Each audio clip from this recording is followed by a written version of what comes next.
Good evening, नमस्कार। FIFA world cup के इस एक्सक्लूसिव डिस्कशन में आपका स्वागत है और बहुत सारी चीज़ें हैं बात करने के लिए। तो सबसे पहले स्टार्ट करते हैं बेल्जियम वर्सेस मोरक्को के मैच से। बेल्जियम वर्सेस मोरक्को का जो मैच हुआ उसमें आपको पता है कि मोरक्को की टीम जो है उसने बेल्जियम को हरा दिया 2-0 से। थोड़ा सा स्टैट्स आपके सामने रख देता हूँ किस तरीके से ये चीज़ें हुई। अगर आप शॉट्स देखते हैं बेल्जियम और मोरक्को के तो 10 शॉट्स लगाए बेल्जियम ने और 10 शॉट्स मोरक्को के भी थे। उसके बाद ऑन टारगेट 3 थे बेल्जियम के और ऑन टारगेट मोरक्को बेसिकली 4 था। पोजेशन की अगर हम बात कर लेते तो 67% पोजेशन जो है वो बेल्जियम के पास था और मोरक्को के पास 33% था। इसके बाद पासेस 646 अगर आप देखेंगे तो पासेस रहे बेल्जियम के और 325 बेसिकली मोरक्को के रहे। ओवरऑल अगर आप कॉर्नर्स देखते हैं तो 9 कॉर्नर्स बेल्जियम ने मारे हैं और मोरक्को ने 1 मारे हैं। बेसिकली पूरा कॉम्पिटिशन अगर आप देखते हैं तो बेल्जियम की टीम खोई सी लगी। रोमालो लुकाकू जो कि इंजर्ड चल रहे थे और रिकवरी कर रहे हैं बेसिकली, और उनको प्लेइंग 11 में स्ट्रेट अवे रखा नहीं जा रहा। उनको लास्ट के 10 मिनट में उतारा गया ताकि वो कुछ मैजिक कर पाएँ, बट वो मैजिक क्रिएट नहीं कर पाए। और यही होता है कि फुटबॉल में आप कितने बड़े प्लेयर हो या स्पोर्ट्स में अगर आप बात करते हैं आप कितने बड़े प्लेयर हैं, अगर आप कंसिस्टेंट नहीं हैं अपनी प्लेइंग में, अगर आप कंसिस्टेंटली नहीं खेल रहे तो आप उस तरीके से परफॉर्मेंसेस नहीं दे सकते। अगर आप इंजर्ड हैं और इंजरी के बाद रिकवरी कर रहे हैं और उसके बाद आप कम बैक कर रहे हैं, मुश्किल होता है कि स्ट्रेट अवे प्लेइंग 11 में आकर उस तरह की परफॉर्मेंसेस कर पाना। बहुत सारी चीज़ें यहाँ पर बात करने के लिए थंबनेल पर हमने पोर्टुगल का यहाँ पर डाला हुआ है क्योंकि पोर्टुगल का जो मैच है उरुग्वे के साथ है, उस पर थोड़ा सा देर में आते हैं, बात करते हैं। But let's talk about the other जो मैचेस हो रखे हैं, बिकॉज हमारा जो बेसिकली थॉट प्रोसेस था वो यही था कि अलग नज़रिए से इस फीफा वर्ल्ड कप को एनालाइज किया जाए। सो एक तो क्रोएशिया की अगर हम बात करते हैं, यानी जिस ग्रुप की हम बात कर रहे थे बेल्जियम मोरक्को की, उस ग्रुप में बेसिकली एफ ग्रुप में है ये 4 टीमें। और इसमें अगर आप देखते हैं तो क्रोएशिया की टीम टॉप पर है, उसके बाद मोरक्को है सेकंड नंबर पर, तीसरे नंबर बेल्जियम है और चौथे पर कनाडा है जिसके भी 0 पॉइंट्स है। लेट्स टॉक अबाउट एक टर्म है जो बहुत ज़्यादा चल रहा है इस बार, और वो टर्म है बेसिकली ब्रेकिंग द चैम्पियन कर्स। तो मैं आपको बता देता हूँ कि ब्रेकिंग द चैम्पियन कर्स क्या है। एक्चुअली क्या है कि पिछले कुछ एडिशंस अगर आप वर्ल्ड कप के देखेंगे फीफा वर्ल्ड कप के, तो जो डिफेंडिंग चैंपियंस रहे हैं जो वो नेक्स्ट एडिशन में आए हैं वर्ल्ड कप खेलने, तो वो ग्रुप स्टेज से ही बाहर हो गए, यानी कि वो 16 में जो है वो जगह नहीं बना पाए, जो बेसिकली 32 से 16 का ग्रुप होता है वहाँ तक। तो थोड़ा सा मैं आपको स्टैट्स आपके सामने रख देता हूँ। 98 में फ्रांस जो था वो चैंपियन बना था फीफा वर्ल्ड कप का। 2002 में उसकी ग्रुप स्टेज से एग्जिट हो गया था नेक्स्ट एडिशन में। उसके बाद अगर आप देखते हैं 2006 में तो इटली चैंपियन हुआ था। 2010 में इटली ग्रुप स्टेज से एग्जिट हो गया था। उसके बाद अगर आप देखते तो स्पेन जो था 2010 में चैंपियन बना था और 2014 की ग्रुप स्टेज से वो एग्जिट हो गया था। लास्ट ईयर अगर आप देखते हैं, उससे पहले मैं बताता हूँ, जर्मनी 2014 में चैंपियन बनी थी और जर्मनी 2018 के फीफा वर्ल्ड कप में एग्जिट हो गई थी ग्रुप स्टेज के बाद। और इस बार ये कयास लगाई जा रही थी कि फ्रांस जो कि लास्ट ईयर का चैंपियन है 2018 का, वो भी बाहर हो जाएगा इस बार। लेकिन फ्रांस ने इस मिथ को तोड़ दिया है। इस मिथ को तोड़ने में बहुत बड़ा हाथ है उनके कोच का, डिल्डर देशचैम्प्स का।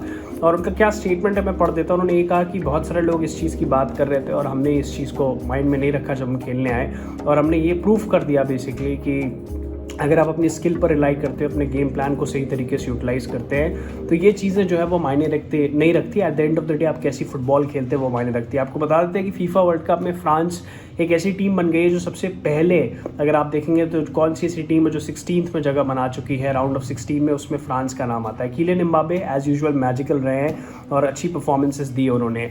थोड़ा सा मैं आपको बता देता हूँ कि क्रोएशिया वर्सेस कनाडा पर थोड़ा जंप करते हैं। क्रोएशिया और कनाडा का जो मैच हुआ उसमें क्या हुआ बेसिकली, क्रोएशिया की टीम जो है काफ़ी मतलब बोलचाल हो रही थी, बातें चल रही थी दोनों तरफ से, लेकिन क्रोएशिया की टीम ने कनाडा को 4-1 से हरा दिया है, जिसमें 2 गोल जो है क्रैमनिक ने मारे हैं। उसके बाद अगर आप एक गोल देखते हैं तो एक मैजर ने मारे, एक लिवार्जा ने मारे। लिवार्जा ने एक गोल मारा था 44th मिनट पे और मैजर का एक गोल आया था 90+ मिनट के बाद। सो एक आउटस्टैंडिंग परफॉर्मेंस क्रोएशिया की तरफ से 4-1 से उन्होंने हराया बेसिकली कनाडा को। कनाडा की टीम में डेविस जो है इन्होंने गोल किया था। अगर आप इनके स्टैट्स में बता दूं, ये जो मैच हुआ है दोनों के बीच में, तो 13 शॉट्स क्रोएशिया ने मारे थे ऑन टारगेट और कनाडा ने 8 मारे हैं बेसिकली। पोजेशन अगर आप देखते हैं तो 48% पोजेशन क्रोएशिया के पास था और कनाडा के पास 52% है। उसके बाद पासेस अगर आप देखते हैं तो अगेन पासेस में भी एक नेक टू नेक है दोनों की टीमें। येलो कार्ड 2-2 मिले थे दोनों को मैच के दौरान। कॉर्नर्स अगर आप देखते हैं तो 5 कॉर्नर्स क्रोएशिया के थे और 2 कॉर्नर्स कनाडा ने मारे थे। फाउल अगर आप देखते हैं तो क्रोएशिया के 13 फाउल्स थे और कनाडा के 5 फाउल्स थे बेसिकली। और ऑफ साइड की अगर हम बात कर लेते तो ऑफ साइड 13 जो थे बेसिकली, 13 तो फाउल था, एक जो है ऑफ साइड वो क्रोएशिया का था और 3 जो है वो कनाडा का फाउल था। अब ज़रा एक नज़र डाल देते हैं ब्राज़ील की स्टाइल ऑफ प्ले पर। बहुत बात चल रही है कि ब्राज़ील एक ऐसी टीम है जो कि एक पर्टिकुलर स्टाइल के लिए खेले जानी जाती है बेसिकली, कि इस तरीके से उसको खेलना है, इस तरीके से उसको अपने आप को प्रेजेंट करना है पिच पर। वो बिल्कुल मुख्तलिफ तरीके से खेल रही है फीफा वर्ल्ड कप में। उस पर कभी और डिस्कशन करेंगे, किसी और सेशन में बात करेंगे। तो let's talk about the main thing. 12:30 बजे कल सुबह इंडियन स्टैंडर्ड टाइम पर मैच होने वाला है। जब ये मैं बेसिकली डिस्कशन आपके साथ कर रहा हूँ, ये मैच होगा पोर्टुगल और उरुग्वे के बीच में। थंबनेल पे आपने रोनाल्डो की फ़ोटो देख ली। पोर्टुगल की टीम पूरी कोशिश करेगी कि अगला मैच जीत करके वो क्वालिफाई कर जाए बेसिकली राउंड ऑफ 16 में, बिकॉज पहला मैच जो था वो जीत चुकी है घाना के खिलाफ। और रोनाल्डो जो है, आप सभी को पता है कि हाईएस्ट गोल स्कोरर है इंटरनेशनल फुटबॉल में, 118 गोल्स हो चुके हैं उनके। और पोर्टुगल का थोड़ा सा मैं आपको बता देता हूँ कि पोर्टुगल की जो टीम है, इसने 1966 में डेब्यू किया था फीफा वर्ल्ड कप में। और पूरी उम्मीद है पोर्टुगल की यही रहेगी कि किसी तरीके से मैच जीते। और रोनाल्डो से बेसिकली मैजिकल स्किल की एक्सपेक्टेशंस हो गए, बिकॉज मेसी ने वही करके दिखाया लास्ट मैच में जो मस्ट विन गेम था अर्जेंटीना के लिए। देखते हैं किस तरीके से रोनाल्डो चीज़ों को लेकर चलते हैं, बिकॉज रिसेंट अगर आप उनके अचीवमेंट्स देखते हैं तो 700 गोल पूरा किया उन्होंने। तो उसके बाद अगर आप उनके मैनचेस्टर यूनाइटेड से जो भी बहस हुई आप सबको पता है, और फिर उसके बाद म्यूचुअली एक स्टेटमेंट आता है कि दोनों ही पार्ट वेस्ट कर चुके हैं। मैनचेस्टर यूनाइटेड की तरफ से वो नहीं खेलेंगे, यानी फीफा वर्ल्ड कप जब खत्म होगा तो ये डिसाइड किया जाएगा कि रोनाल्डो किस क्लब में जाएंगे। वो देखना होगा कि कौन सी क्लब में वो जाते हैं। अगर उनकी अपोनेंट की बात करते हैं उरुग्वे की, जो कि उनके खिलाफ आज खेलने वाली है, अगर उनका लास्ट मैच आप देखेंगे तो घाना के खिलाफ 0-0 का ड्रॉ खेला था उन्होंने। और उरुग्वे के बारे में मैं आपको एक चीज़ बता देता हूँ कि उरुग्वे और पुर्तगाल में एक चीज़ बहुत कॉमन है कि जो प्लेइंग 11 ये खिला रहे हैं उसमें अमालगमेशन है। बेसिकली एक्सपीरियंस प्लेयर भी है और यंग प्लेयर भी है, दोनों के साथ वो जा रहे हैं, which is a very good sign. अगर आप इनकी टीम देखते हैं उरुग्वे की, तो उरुग्वे की टीम में लुइस सुआरेज हैं जो कि बेसिकली इनके अटैक को संभाल रहे हैं। और उसके साथ साथ नए जनरेशन ऑफ टैलेंट है जिसमें डार्विन म्यूनल है, उसके बाद इनके पास फाल्सेंडिए है। तो ये जो प्लेयर्स हैं वो बेसिकली एक तरीके से कॉम्प्लीमेंट कर रहे हैं उनको। पोर्टुगल की जो डिफेंडर है, अगर पोर्टुगल की बात करते हैं, डेनिलो परेरा, उनको मिस करेगी ज़रूर पोर्टुगल की टीम, क्योंकि वो ये मैच नहीं खेले रिब्स इंजरी की वजह से।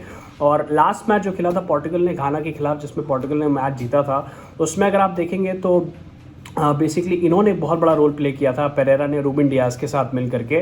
और जो विक्ट्री हासिल करी थी घाना के ऊपर इन्होंने, पोर्टुगल ने, उसमें इनका बहुत बड़ा रोल था। तो देखते हैं कितने हद तक इनकी कमी जो महसूस होगी ये जो मैच उरुग्वे के खिलाफ होने वाला है। अगर आप रीसेंट फॉर्म देखते हैं इन दोनों के खिलाफ, तो रीसेंट फॉर्म यही है कि पोर्टुगल ने लास्ट 5 में से 3 जीते हैं, 2 हारे हैं। और अगर आप उरुग्वे को देखते हैं तो लास्ट 5 में से 2 जीते हैं, 1 ड्रॉ है और 2 हारे हैं। सो बेसिकली थोड़ा सा एज जो है वो पोर्टुगल की तरफ है। और कॉन्फिडेंस भी होता है जब अपना लास्ट मैच आप इतनी अच्छी तरीके से जीत करके आते हैं। और बहुत सारी चीज़ें प्रूव भी करनी है रोनाल्डो को बेसिकली इस फीफा वर्ल्ड कप में, बिकॉज अचीवमेंट्स तो बहुत सारी है, चाहे आप रोनाल्डो की बात कर लें या मेसी की बात कर लें, लेकिन अभी तक अपने देश के लिए फीफा वर्ल्ड कप नहीं जीत पाए दोनों। लेट्स टॉक अबाउट थोड़ा सा पोर्टुगल की हिस्ट्री के फैक्ट्स आपके सामने रख देता हूँ। जैसे मैंने आपको बताया था 1966 में पहली बार डेब्यू किया था पोर्टुगल ने फीफा वर्ल्ड कप में। और जो इनके हाईएस्ट गोल स्कोरर है, अगेन उनके क्या मतलब बेसिकली इंटरनेशनल फुटबॉल में हाईएस्ट गोल स्कोरर रोनाल्डो है 118 गोल्स के साथ। आप थोड़ा सा कॉन्वर्सेशन को शिफ्ट करते हैं इंग्लैंड की तरफ। इंग्लैंड में बहुत ज़्यादा क्रिटिसिज्म हो रहा है एक्स प्लेयर्स जो है इंग्लैंड के, जिसमें वैन रूनी है और उसके साथ साथ और भी जो प्लेयर्स हैं वो क्रिटिसाइज़ कर रहे हैं जो इंग्लैंड के कोच हैं गैरेथ साउथगेट को, कि उन्होंने फिल फॉडेन को नहीं खिलाया। अगर आप पहला मैच देखते हैं इंग्लैंड का फीफा वर्ल्ड कप में, तो 6-2 से बेसिकली जीता था इंग्लैंड ने ईरान के खिलाफ। और बेसिकली बहुत सारे स्टार, अगर आप मार्कस राशफोर्ड देख लें, आप बेसिकली बुकायो साका देख लें, हैरी केन खुद देख लें, तो बहुत सारे स्टार्स हैं। और इस तरह का रिजल्ट आप एक्सपेक्ट नहीं करते जब वो यूएसए के खिलाफ लास्ट मैच के लिए 0-0 से ड्रॉ रहा। तो उन पर काफ़ी ज़्यादा क्रिटिसिज्म उनको फेस करना पड़ रहा है। और एक्सप्लेयर्स यही कह रहे हैं कि फिल फॉडेन जैसा प्लेयर है जो कि स्ट्रेट अवे किसी भी प्लेइंग 11 में जगह बना सकता है, उसको जगह क्यों नहीं दी गई। तो उस पर क्वेश्चंस रेज किया जा रहा है, उस पर बहुत सारी बातें कही जा रही हैं। और देखना होगा कि फिल फॉडेन को भी नेक्स्ट मैच में खिलाते हैं कि नहीं। मैं स्टेटमेंट ज़रा पढ़ देता हूँ आपके लिए। वो यही है कि उन्होंने एक तो वैन रूनी कहा कि एक स्पेशल टैलेंट है और रियल शेम है कि जो इंग्लैंड की टीम है वो जो है वो फिल फॉडेन को नहीं खिला रही। टेक्निकली बहुत सारे लोग ये कह रहे हैं एक्स प्लेयर्स की is very good football player. अगर आप इंग्लैंड के जो बेस्ट फुटबॉल प्लेयर्स की बात करते हैं करंट सिनारियो में, तो टेक्निकली सबसे साउंड प्लेयर फिल फॉडेन है और उनको नहीं खिलाना ये थोड़ा समझ से बाहर था बेसिकली। डेनमार्क पर इस कॉन्वर्सेशन को एंड करते हैं। डेनमार्क की टीम जो है मस्ट विन गेम में आके फंस चुकी है और ऐसा नहीं कि सिचुएशन में पहली बार आई है। अभी रिसेंटली 2020 में जो यूरो खेल रही थी, आपको पता है क्रिश्चियन एरिक्सन जो थे उनको कार्डियक अरेस्ट हो गया था और उनको मतलब उनकी जान बच गई एक तरीके से, और पूरी टीम जो थी वो उनके समर्थन में आ गई थी, उनको सपोर्ट करना शुरू कर दिया था। वहाँ पे जो अगर आप देखेंगे कि डेनमार्क की जो परफॉर्मेंस थी उस टूर्नामेंट में वो काफ़ी ख़राब थी, क्योंकि शुरू के दोनों मैचेस वो हार गए थे और वो एरिक्सन की इंसिडेंट के बाद से उन्होंने इंस्पिरेशन लेकर के कमबैक किया। और इस बार भी सिचुएशन कुछ ऐसी है, लेकिन इस बार थोड़ी सी बेहतर situation as compared to euro की अगर हम बात करते हैं। और यही कहना है जो उनके कोचेज़ हैं, जो उनके प्लेयर्स हैं, उनका यही कहना है कि जो यूरो में हमने जो जिस तरीके से हम गुजर के वापस आए, जिस तरीके से हमने कमबैक किया, उसी कमबैक पर नज़र दौड़ाई हुई है। और आज का जो मैच है हर हाल में ऑस्ट्रेलिया के खिलाफ उन्हें जीतना ही जीतना है।